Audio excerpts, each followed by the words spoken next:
So let me get this straight. You snore like a malfunctioning lawnmower. I snore, just a little, and suddenly it's off the bed, Rui. Is it the volume, the species, or just another case of speciesism? You drool. It's awe, adorable. I drool. It's ew, gross.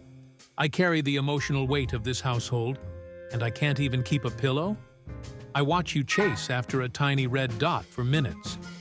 But when I chase my tail, I'm silly and confused. You leave a half-eaten sandwich on the counter. It's forgotten.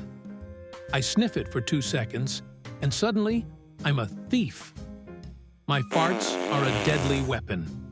Your breath in the morning could wake the dead, but no one complains. I protect this house from mailmen, squirrels, and the vacuum monster.